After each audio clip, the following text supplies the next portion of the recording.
My mind is got me running circles.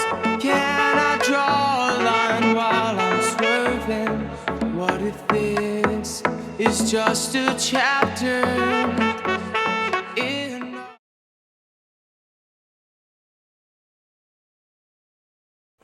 My name is BassHous3. Made up my name probably around 3-4 years ago, when I started really getting into electronic music. I was really into 808s when I was doing hip hop. So that's where the bass came from. And I was just so excited to be a part of house music at the time when I was really in the productions of electronic music, that I would just put the house right behind the bass, and then it came to BassHous3. So what keeps me going is just the space that I'm in when I make music. It's kind of like therapy. I feel like whatever problems I have, if I'm sad about something or if I'm happy about something, whatever emotions I'm feeling, I'll be able to make music and expand on those emotions. I'll be able to write them down in the form of music. It's a lifestyle, man. It's something that's a part of our lives and been a part of our lives for hundreds and hundreds of years. It's like an adrenaline rush. It's like a drug, kind of, because if you're able to get that adrenaline on a basis where you plan to, like, say you set out to play 100 shows, and 95 or 100 shows out of those 100 shows was great shows with adrenaline rush.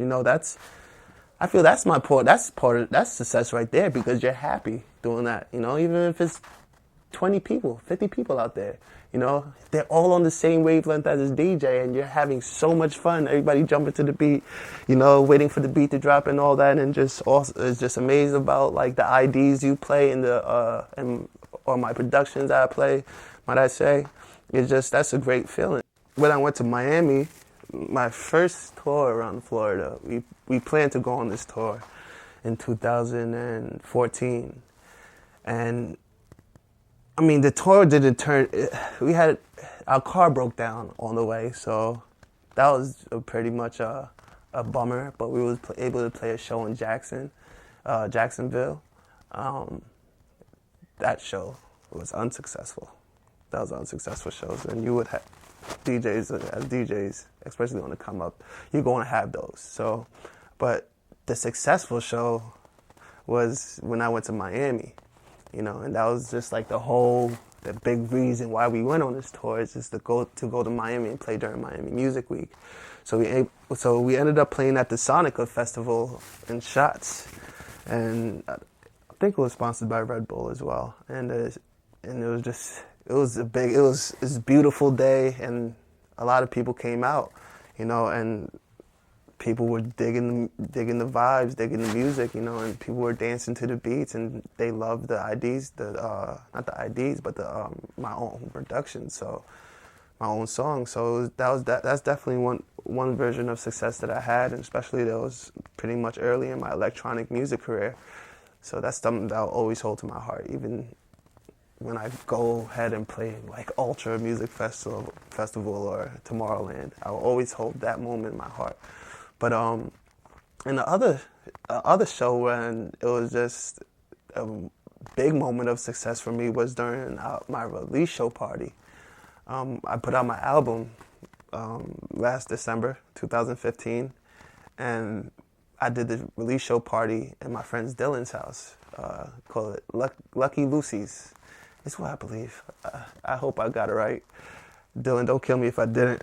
But it's called Lucky Lucy's. So I swear I pulled up to that party, and inside and outside was packed, and everybody was just digging the vibes. I'm saying, like, the projector was about to fall down, the cabinets were shaking, everybody was jumping to the beat, and that was just crazy, to see that was definitely a great moment of success, because during the set, I stepped back and I seen, like, just seeing how much people were there and how much people were just digging the vibes and was just so into it, and it was crazy. It was awesome. It was a pretty intimate place as well. So it wasn't like I was behind the cages on top of the stage behind the DJ for Cade.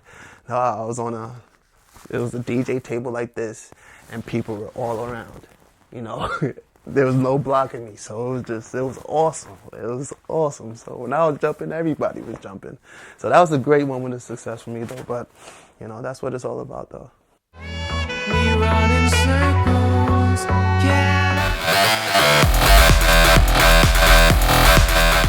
My name is Atmeus. I'm an electronic music producer and DJ. Well, the story behind my name. One day I was sitting at my desk and I was thinking to myself, if I really want to make an impact in the industry and the people to take me seriously, I need to have a professional sounding brand.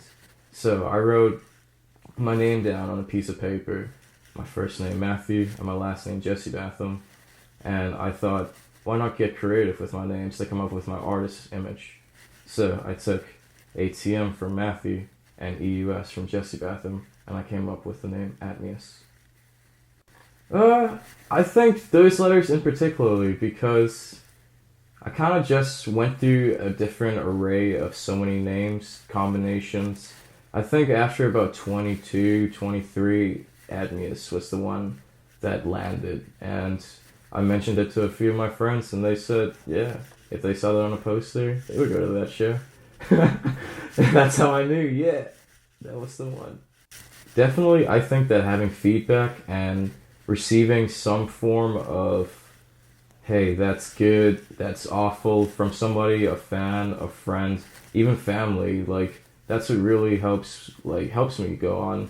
Otherwise, it would be like, oh wow, like, it's only my thought, my input, and it's no one else to guide you, really. And my family definitely is my main motivation, especially my dad.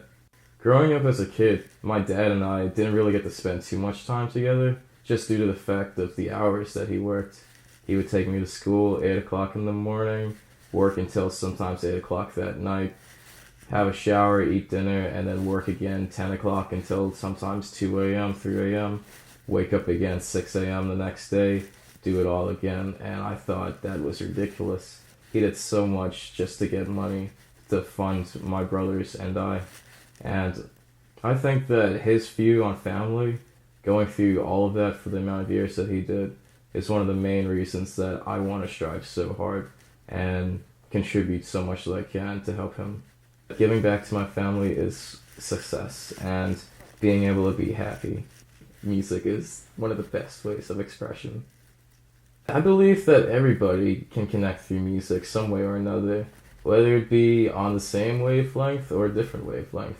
One person can understand something with another person that they don't even speak the same language with just because of music. So whenever I feel like I have a new song that I want to test, I usually listen to it one final time right before the show or right before I'm about to head up for the show with my headphones on. And if it brings a feeling of excitement where if I were in a club, if I heard the song for the first time, if it caught my attention and I could really groove out to it, that's when I know a song is ready to be played out. Anything up to that point, I'm not going to preview it. There's no point because then it's just lost energy. I wouldn't want to hear that in the crowd. I want to hear something that's almost finished, ready to go. So the first time I ever DJ'd a college party, I was a freshman at my old university down in Tampa, Florida. And the party started at 10 p.m., so I showed up at 10 p.m. and started performing. And by 11 o'clock, I was blacked out drunk off of a bottle of New Amsterdam vodka that I had just killed. And ever since then, I've never drank during, before, or after a show. I just woke up the next day and they showed me pictures where my equipment and my laptop was just full of, it was vomit everywhere.